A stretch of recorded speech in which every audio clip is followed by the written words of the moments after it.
ओम शांति। 16 मई 2024 बाबा के महावाक्य। मीठे बच्चे, अपने को सुधारने के लिए अटेंशन दो। दैवी गुण धारण करो। बाप कभी किसी पर नाराज नहीं होते। शिक्षा देते हैं, इसमें डरने की बात नहीं। प्रश्न: बच्चों को कौन सी एक स्मृति रहे तो टाइम वेस्ट ना करें? उत्तर: यह संगम का समय है।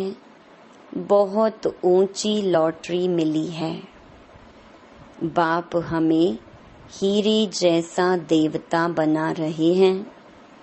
यह स्मृति रहे तो कभी भी टाइम वेस्ट ना करें।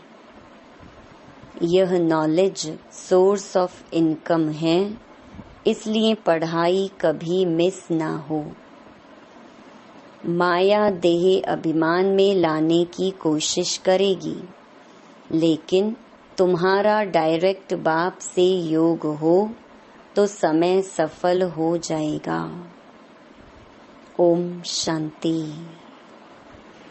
बच्चों को यह तो मालूम है कि यह बाप है, इसमें डरने की कोई बात नहीं। यह कोई साधु महात्मा नहीं है जो कोई बद दुआ करेंगे या गुस्सा करेंगे। उन गुरुओं आदि में तो बहुत क्रोध होता है, तो उनसे मनुष्य डरते हैं। कहाँ श्राप ना दे देवें। यहाँ तो ऐसी कोई बात नहीं। बच्चों को कभी डरने की बात नहीं। बाप से डरते वह हैं जो खुद चंचल होते हैं।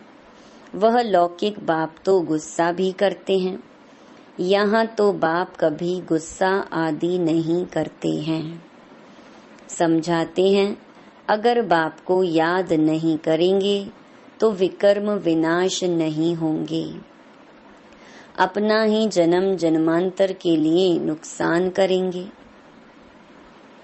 बाप तो समझाने देते हैं, आगे के लिए सुधर जाएं।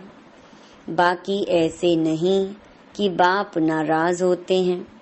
बाप तो समझाते रहते हैं, बच्चे अपने को सुधारने के लिए याद की यात्रा पर अटेंशन दो। साथ साथ चक्र को बुद्धि में रखो, दैवी गुण धारण करो। याद है मुख्य, बाकी सृष्टि चक्र की नॉलेज तो बहुत सिंपल है। वह है सोर्स ऑफ इनकम, परंतु उनके साथ दैवी गुण भी धारण करने हैं। इस समय है बिल्कुल आसुरी गुण। छोटे बच्चों में भी आसुरी गुण होते हैं, लेकिन उन्हों को मारना बिल्कुल नहीं है और ही सीखते हैं। वहाँ सतयुग में तो सीखना नहीं होता है। यहाँ तो माँ बाप से बच्चे सब सीखते हैं। बाबा गरीबों की बात करते हैं, साहूकारों के लिए तो यहाँ जैसे स्वर्ग है। उनको ज्ञान की दरकार नहीं। यह तो पढ़ाई है। टीचर चाहिए जो सिखावे सुधारे। तो बाप गरीबों से बात करते हैं, कैसी हालत है, कैसे कैसे बच्चे खराब होते हैं। माँ बाप को सब देखते रहते हैं, फिर छोटेपन में ही सब खराब हो जाते हैं। यह रूहानी बाप कहते हैं, मैं भी गरीब निवाज हूँ। समझाता हूँ, देखो इस दुनिया में मनुष्यों की क्या हालत है। तमो प्रधान दुनिया है। तमो प्रधान की भी कोई हद होती है ना। 1250 वर्ष तो कलयुग को हुए, एक दिन भी कम जास्ती नहीं। दुनिया जब पूरी तमो प्रधान हुई तब बाप को आना पड़ा। बाप कहते हैं, मैं ड्रामा अनुसार बंधायमान हूँ। मुझे आना ही पड़ता है शुरू में कितने गरीब आए, साहूकार भी आए, दोनों इकट्ठे बैठते थे। बड़े बड़े घर की बच्चियां भागी, कुछ भी ले नहीं आई। कितना हंगामा हो गया। ड्रामा में जो होने का था वह हो गया। ख्याल भी नहीं था ऐसे होगा। बाबा खुद वंडर खाता था क्या हो रहा है। इन्हों की हिस्ट्री बड़ी वंडरफुल है। यह भी ड्रामा में नूंद है। बाबा ने सबको कह दिया, चिट्ठी लिखाकर ले आओ, हम ज्ञान अमृत पीने जाते हैं। फिर उन्हों के पति लोग विलायत से आ गए। वह बोले, विष दो। यह कहें हमने ज्ञान अमृत पिया है, विष कैसे दे सकते। इस पर इन्हों का एक गीत भी है। इसको कहते हैं चरित्र। शास्त्रों में फिर श्री कृष्ण के चरित्र लिख दिए हैं। श्री कृष्ण की तो बात हो ना सके। तो यह सब ड्रामा में नूंद है। नाटक में यह सब होता है, हंसी कुड़ी आदि आदि। यह तो दोनों बाप कहते हैं हमने कुछ भी नहीं किया, यह तो ड्रामा का खेल चल रहा है। छोटे छोटे बच्चे आ गए।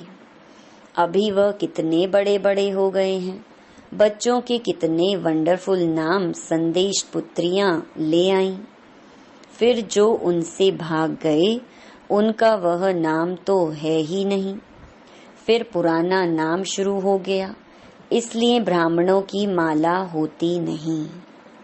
तुम्हारे पास कुछ भी नहीं है, पहले माला फेरते थे, अभी तुम माला के दाने बनते हो।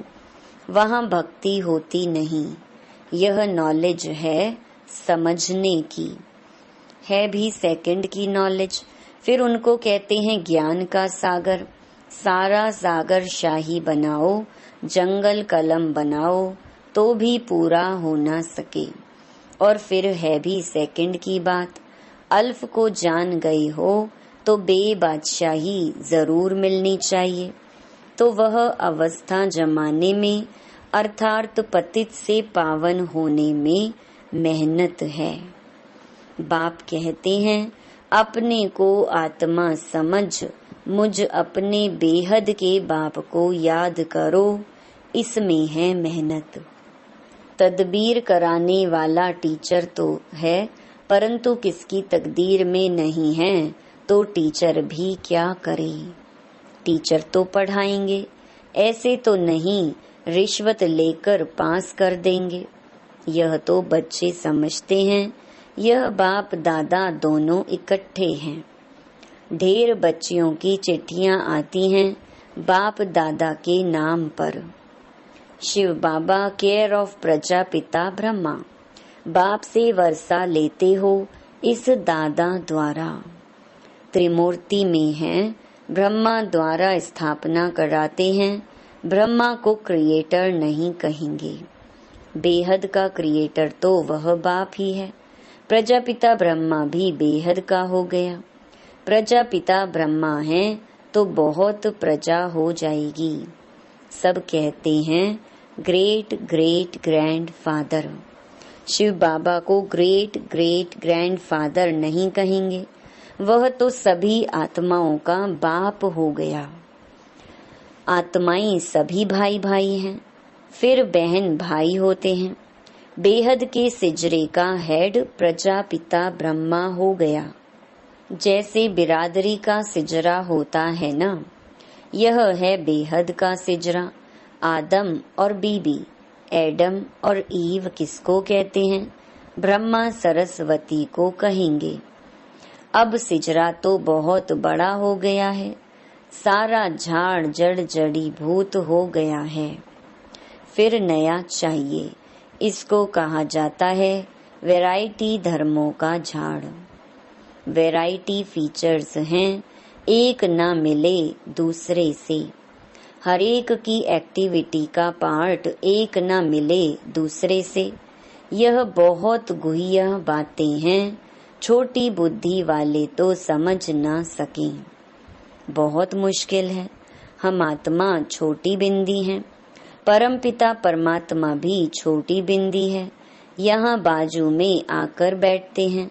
आत्मा कोई छोटी बड़ी नहीं होती है। बाप दादा दोनों का इकट्ठा पाठ बड़ा वंडरफुल है। बाबा ने यह रथ बड़ा अनुभवी लिया है। बाबा खुद समझाते हैं यह भाग्यशाली रथ है। इस मकान अथवा रथ में आत्मा बैठी है। हम ऐसे बाप को किराए पर अपना मकान व रथ देवें तो क्या समझते हो? इसलिए इनको भाग्यशाली रथ कहा जाता है, जिसमें बाप बैठ तुम बच्चों को हीरे जैसा देवता बनाते हैं। आगे थोड़े ही समझते थे, बिल्कुल तुच्छ बुद्धि थे। अभी तुम बच्चे समझते हो तो फिर अच्छी रीति पुरुषार्थ भी करना चाहिए। टाइम वेस्ट नहीं करना चाहिए। स्कूल में टाइम वेस्ट करने से नापास हो जाएंगे।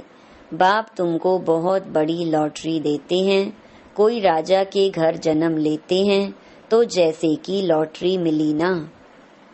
कंगाल हैं तो उनको लॉटरी थोड़े ही कहेंगे। यह है सबसे ऊंची लॉटरी। इसमें टाइम वेस्ट नहीं करना चाहिए। बाबा जानते हैं माया की बॉक्सिंग है। घड़ी घड़ी माया देह अभिमान में लाती है। तुम्हारा बाप के साथ डायरेक्ट योग है, सम्मुख बैठी है ना, इसलिए यहाँ रिफ्रेश होने आते हो ड्रामा अनुसार। बाप कहते हैं मैं तुमको जो समझाता हूँ वह धारण करना है। यह ज्ञान भी तुमको अभी मिलता है, फिर प्रहलोप हो जाता है। ढेर आत्माएं चली जाती हैं शांति धाम। फिर आधा कल्प के बाद भक्ति मार्ग शुरू होता है। आधा कल्प से तुम वेद शास्त्र पढ़ते आए, भक्ति करते आए हो। अब मूल बात समझाई जाती है कि तुम बाप को याद करो तो जन्म जन्मांतर के विकर्म विनाश हो। यह नॉलेज है सोर्स ऑफ इनकम।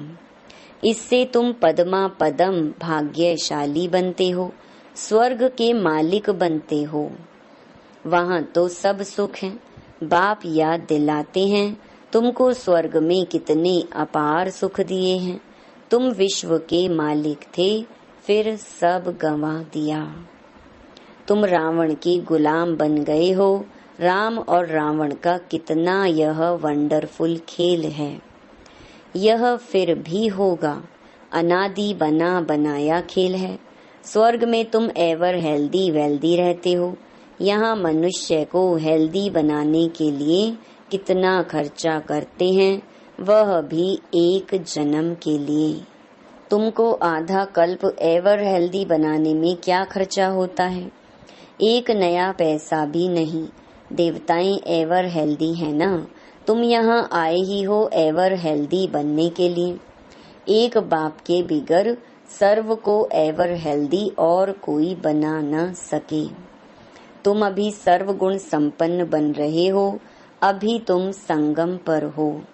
बाप तुमको नई दुनिया का मालिक बना रहे हैं। ड्रामा प्लान अनुसार जब तक ब्राह्मण न बने तब तक देवता बन न सके। जब तक पुरुषोत्तम संगम युग पर बाप से पुरुषोत्तम बनने न आए तो देवता बन न सके। अच्छा, आज बाबा ने रूहानी ड्रिल भी सिखाई, नॉलेज भी सुनाई, बच्चों को सावधान भी किया। गफलत नहीं करो, उल्टा सुल्टा बोलो भी नहीं। शांति में रहो और बाप को याद करो। अच्छा, मीठे मीठे सिकिलधे बच्चों प्रति माता पिता बाप दादा का याद प्यार और गुड मॉर्निंग। रूहानी बाप की रूहानी बच्चों को नमस्ते। धारणा के लिए मुख्य सार। पहला, विकर्म विनाश कर स्वयं को सुधारने के लिए याद की यात्रा पर पूरा अटेंशन देना है, दैवी गुण धारण करने हैं। दूसरा, देवता बनने के लिए संगम युग पर पुरुषोत्तम बनने का पुरुषार्थ करना है। गफलत में अपना टाइम वेस्ट नहीं करना है। वरदान, ज्ञान के श्रेष्ठ खजानों को महादानी बन, दान करने वाले मास्टर ज्ञान सागर भव। जैसे बाप ज्ञान का सागर है, ऐसे मास्टर ज्ञान सागर बन सदा औरों को ज्ञान दान देते रहो। ज्ञान का कितना श्रेष्ठ खजाना आप बच्चों के पास है, उसी खजाने से भरपूर बन याद के अनुभवों से औरों की सेवा करो।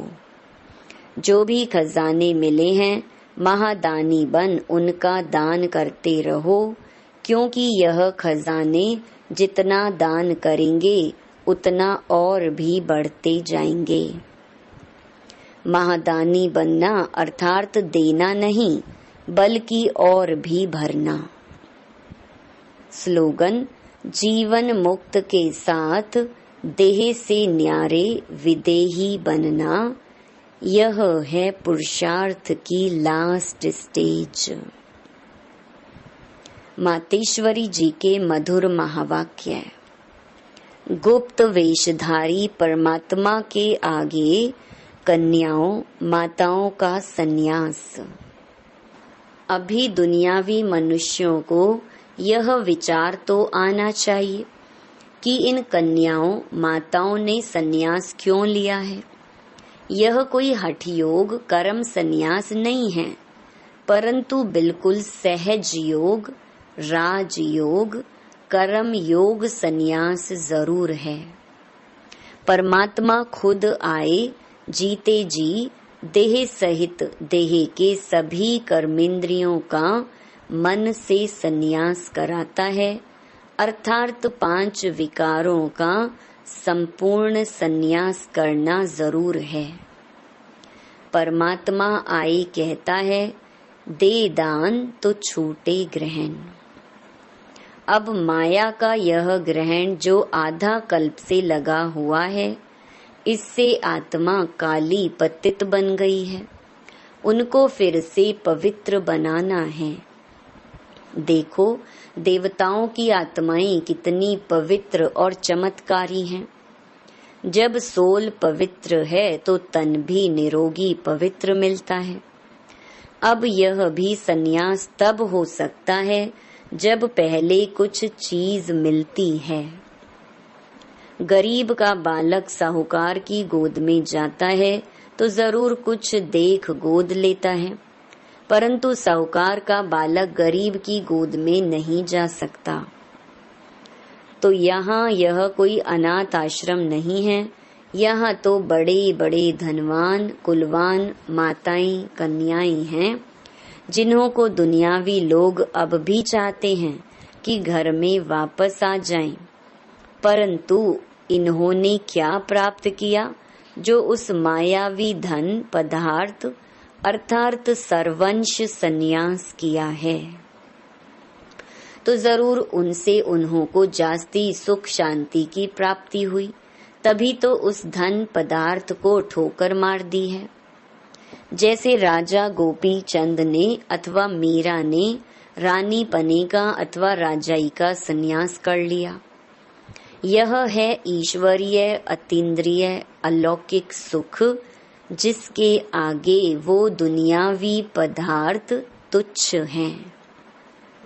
उन्हों को यह पता है कि इस मरजीवा बनने से हम जन्म जन्मांतर के लिए अमरपुरी की बादशाही प्राप्त कर रहे हैं, तब ही भविष्य बनाने का पुरुषार्थ कर रहे हैं। परमात्मा का बनना माना परमात्मा का हो जाना, सब कुछ उसको समर्पण कर देना, फिर वो रिटर्न में अविनाशी पद दे देता है। तो यह मनोकामना परमात्मा ही आकर इस संगम समय पूर्ण करता है, क्योंकि अपन जानते हैं कि विनाश ज्वाला में तन मन धन सहित सब भस्मीभूत हो ही जाएगा। तो क्यों ना परमात्मा अर्थ सफल करें। अब यह राज भी समझना है कि जब सब विनाश होना है तो हम भी लेकर क्या करें। हमको कोई सन्यासियों के मुहाफिक, मंडलेश्वर के मुहाफिक यहाँ महल बनाए नहीं बैठना है, परंतु ईश्वर अर्थ बीज बोने से वहाँ भविष्य जन्म जन्मांतर इनका बन जाना है। यह है गुप्त राज। प्रभु तो दाता है, एक देवे 100 पावे, परंतु इस ज्ञान में पहले सहन करना पड़ता है। जितना सहन करेंगे उतना अंत में प्रभाव निकलेगा, इसलिए अभी से लेकर पुरुषार्थ करो। अच्छा, ओम शांति।